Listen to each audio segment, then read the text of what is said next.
Hey everyone, Curtis Lambert here from Breaklight Productions, bringing to you another music video reaction. This time it's for the brand new AMON AMARTH music video for We Rule the Waves. Now, I suspect, and it's just a suspicion, that it might be Viking related.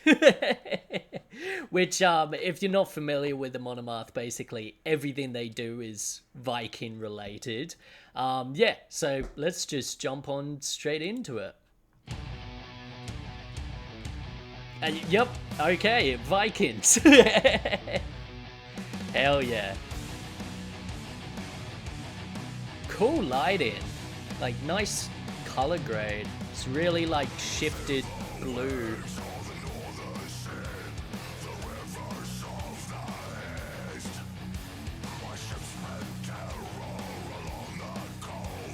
Lots of like haze as well, which is awesome. Like, they're just pumping it in the background of a lot of these shots to sort of separate the foreground, midground, and background. Lots of really subtle slow-mo as well. Oh my god, the lyrics are literally, "We are Vikings."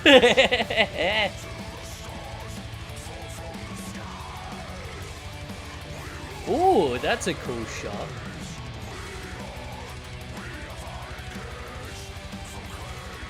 I feel like it's hard to say, I feel like some of these shots sort of feel like they're shot on Sphero lenses. Ah, that's cool, having the band sort of playing traditional instruments.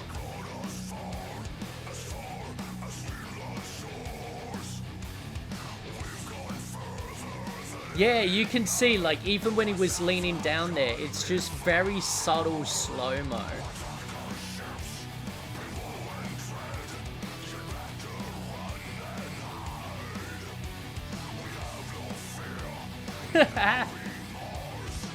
Oh, damn. Ah, thought he was gonna hit him.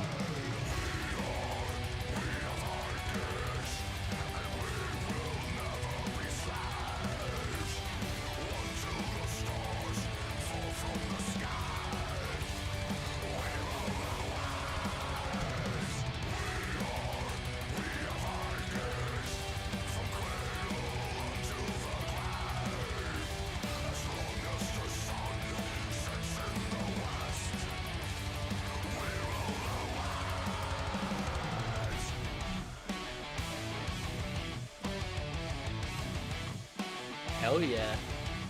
So cool that they had an actual longboat by the looks of it. I think I heard, and beg my pardon, I'm not completely sure what country it's in. I forget if it's like Sweden or Norway.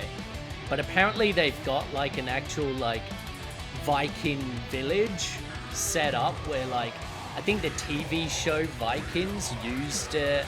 I think AMON AMARTH have used it in a lot of music videos as well. And so I would imagine like the village in this was that same location. And also, like, it would make sense for them to have a longboat as well. Ooh. Damn, do they actually have that many? Those close-ups are awesome. I'm like trying to see if those are duplicated, or because you'll notice in every like mid-shot or close-up there's like no others. Yeah, that's okay. Okay, cool. All right, let's, you know, I feel like I low-key spoiled the action for everyone by being like, there's going to be Vikings in it, but, you know, it's AMON AMARTH. There has to be Vikings in it. All right, cool. Let's break it down. So first off, I do feel like we have an artificial grain over the top, which is awesome. You know, again, we've talked about this, breathes life into every single frame.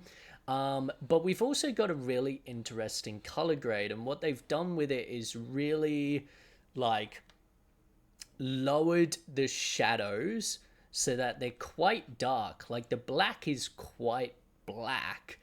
But then they've sort of shifted the mid-tones to almost like a slight blue tint, which is, yeah, really interesting. Like I really like it.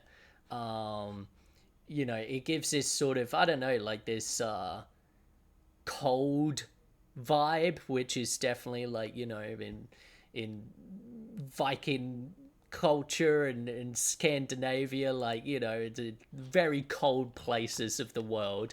Also helps that it's a overcast day by the looks of it. But yeah, really, really cool. Adds to the sort of vibe of the piece, so to speak. Like I said, I would assume that this was filmed in that sort of historical village that's set up, because otherwise, like, heaps of work into set design and stuff like that this would be a crazy amount of work. But then what we also see is to split up. I mean, it's shot into the foreground a few times, but a lot of the time it's just in the background where we're getting haze. Like I'm looking at the kids' sword fight in here, and like there's haze all around them.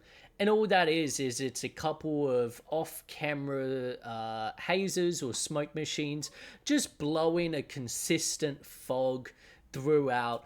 Again, it adds to the tone, it adds to the like vibe and mystery and all of this, but also it sort of helps add movement as well as hide anything in the background that you don't want like seen. It's yeah, because it might be like more obvious that, oh, this is just on like a sort of historical setup thing rather than a real like whatever.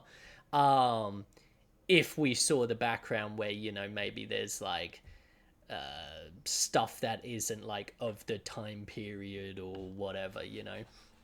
um Also really interesting, like, so let's talk about camera for a sec. Like I said, there is a lot of like uh subtle slow-mo where it's not like how we've seen slow-mo in other music videos where it's really obvious. It's like, the slow ball dropping towards the ground.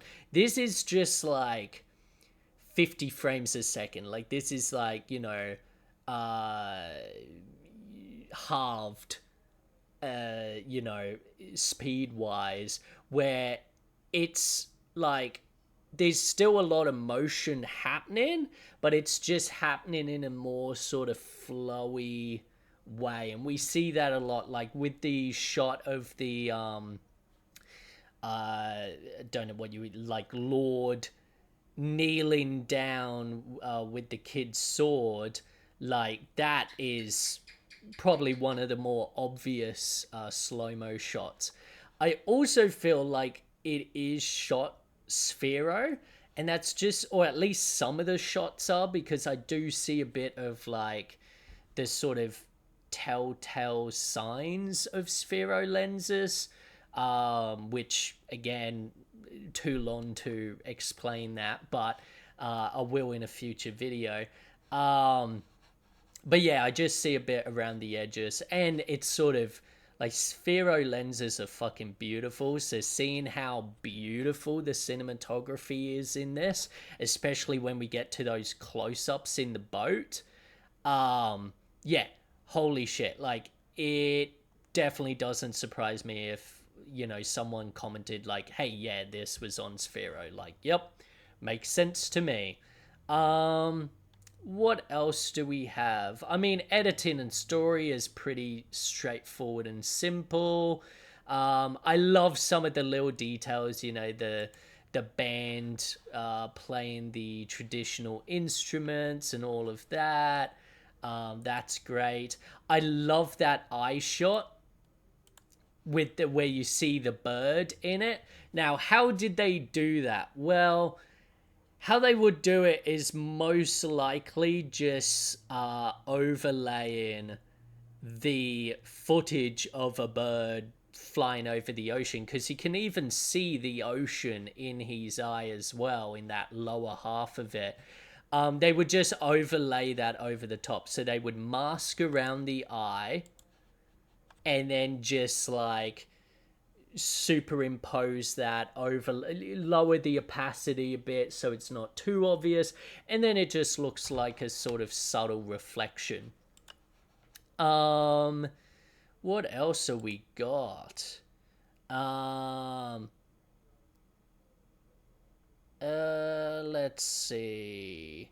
I do love. Okay, I will talk about this. In the beginning, in I guess the blacksmith's like forge, I love the yellow, sort of. Well, I guess it's really more of an orange. Yeah, that orange. So we've got that sort of bluish side light coming in. It's almost a backlight as well. It's sort of at a diagonal behind him. But then that orange front light lighting up the other side of his face, like that's beautiful. And you also getting the shine off the sword. That's awesome.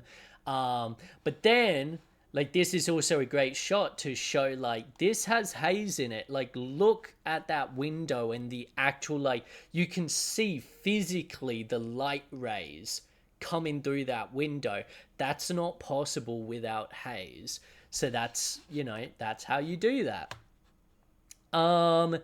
In terms of the boats, I feel that the others are superimposed. Like, they're not VFX, they're basically duplicated. So, like, they've taken one boat and then, like, basically copy pasted it.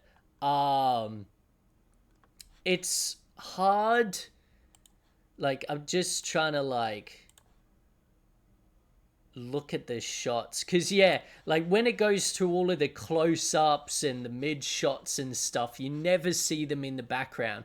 Even in that drone shot at the end, you only see one.